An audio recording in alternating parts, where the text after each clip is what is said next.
Mais j'aimerais vous dire, mes frères et sœurs, ce n'est pas facile d'être un père. Ce n'est pas facile d'être un père. Être un père est difficile. Et Jacob est un exemple de cela. Jacob avait des problèmes avec Dieu. Il avait des problèmes avec son beau-père. Il avait des problèmes avec son grand frère. Il avait des problèmes avec sa femme qui n'avait pas d'enfant. Il avait des problèmes avec tout le monde. Les enfants viennent auprès de toi. Ils te disent leurs problèmes. Ta femme, quand elle a des problèmes, elle vient te les dire. Mais toi, quand tu as des problèmes, tu vas voir qui? Les hommes sont parmi les personnes les plus seules de la terre, mais souvent on ne le sait pas.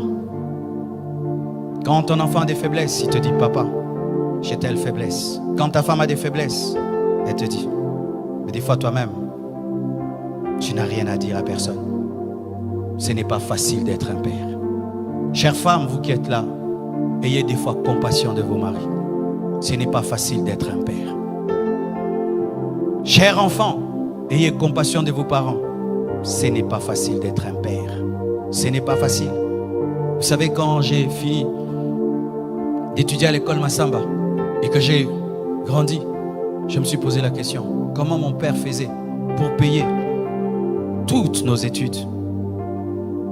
Avec sa situation, comment il arrivait à payer l'école pour ses 6 enfants? C'était lorsqu'on était à 5. Comment il faisait? Comment il faisait? Être père, c'est très difficile. Et certains hommes craquent, mais ne peuvent le dire. Ils craquent. Ils regardent les enfants n'ont pas mangé. Il ne sait pas comment il va payer le loyer. Lui-même se sent malade. Il ne sait pas demander. Et sa femme lui demande. Les enfants demandent.